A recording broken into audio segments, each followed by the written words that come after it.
So, you've finished your CELTA and you're clutching your certificate and you're looking at the next stage, getting a job.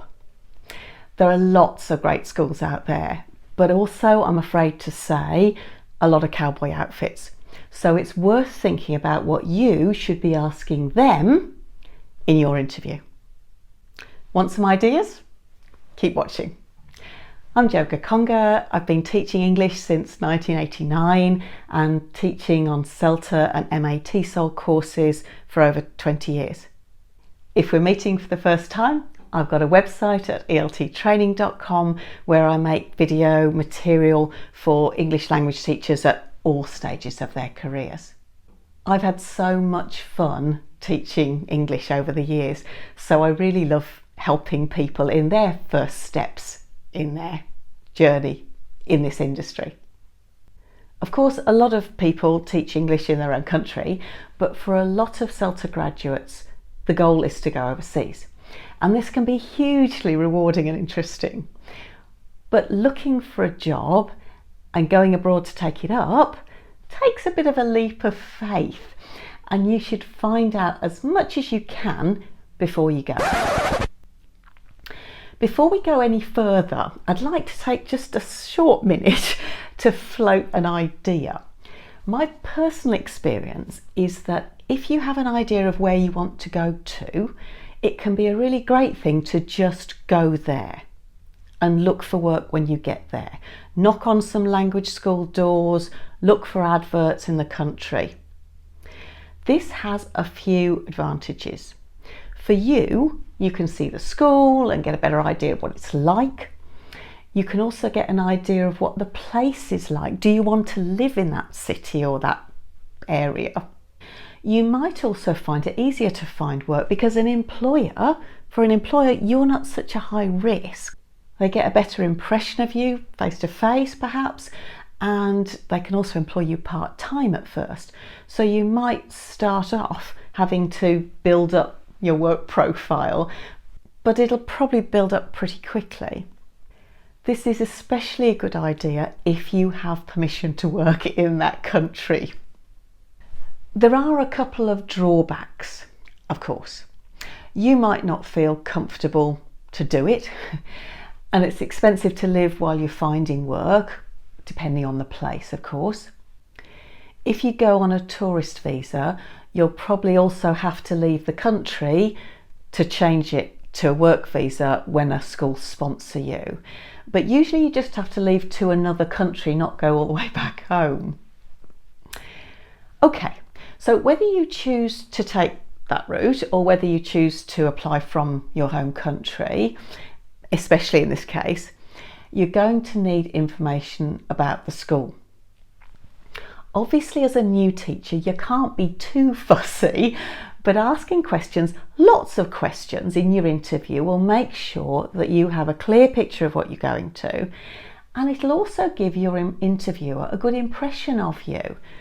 Don't worry that it'll put them off or make you look unprofessional. The opposite's true. I interviewed Gabriel Leslie recently. He's a director of studies in a language school in Cambridge, and he said exactly the same thing. Yeah, no, definitely. No, I agree with that. The more questions they ask, the better. And I'm not exaggerating, absolutely, because it gives me confidence that they know, because it gives me confidence that they know and they're serious about it, and they've really thought it through. And if they're thinking that kind of stuff through, is a good sign for thinking other things through and doing a good job. So the more questions, the better.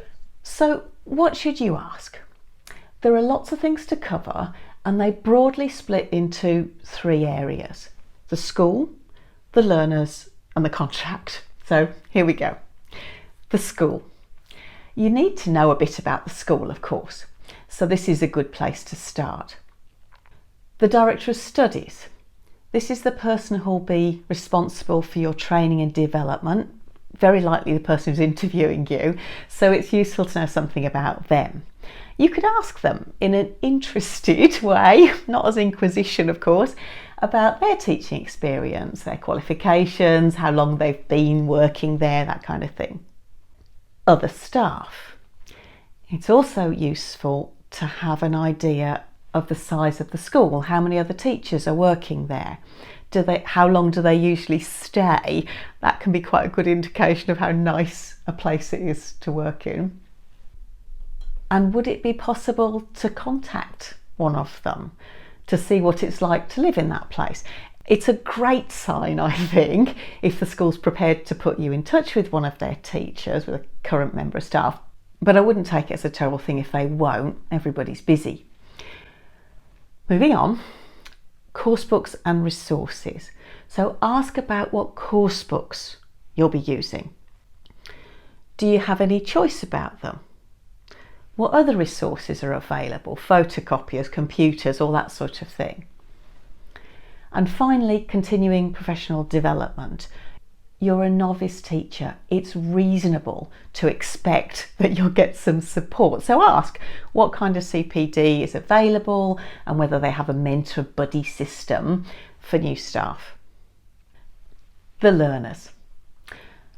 As well as the school, it's a good idea to have an idea about the learners. So the levels. What levels will you be teaching? What's the average class size?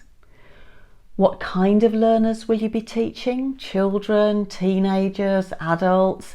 Are the classes general English, business? Are they usually working towards something like a Cambridge exam or IELTS? How long the courses are that you'll be teaching? How often do they meet? Every day, once a week, that kind of thing.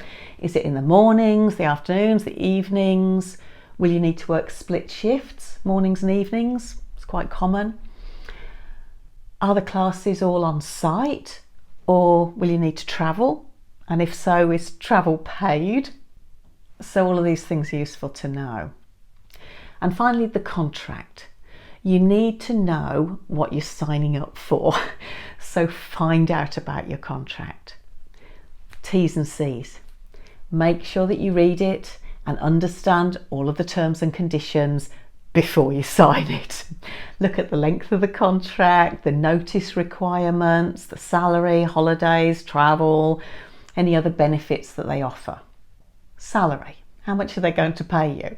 This is an important question, of course, but remember that you also need to take into account the cost of living in that country. So if the salary seems low, ask about average rent locally and how much it costs to go out for a meal, to get an idea of whether you could comfortably live there or not on what they're offering. Then there's benefits. So as well as your basic pay, find out what other benefits will be offered. Will the school help you with your visa and your work permit? Will they pay for your flight? And when? Because it's often paid at the end of your contract, so you'll need to find the money up front to get there. Ask about the number of holidays you'll get, and whether you have a choice about when you take them. And sickness provision. No one wants to think about this, but what happens if you get sick? Ask about the school's sickness policy and whether you'll be covered for medical emergencies. Accommodation. Finally, where are you going to live? Is accommodation provided by the school? If not, how much is average rent? Are there any options for you to share with other teachers, for example? This might all seem like quite a lot to ask, but remember they'll probably give you a lot of this information before the interview or during it, so you shouldn't need to ask all of this. I think it's useful to see this as a useful checklist, maybe. Just a couple of final tips before I go. Do your research. Before applying for some jobs, do research on the different schools and the different companies that are hiring. There's a list of some reputable companies just down below. You can't be too picky, as I said, before you've got some experience, but don't just jump into anything without checking it out. And if you have a bad feeling about something, it's probably good to trust your instincts.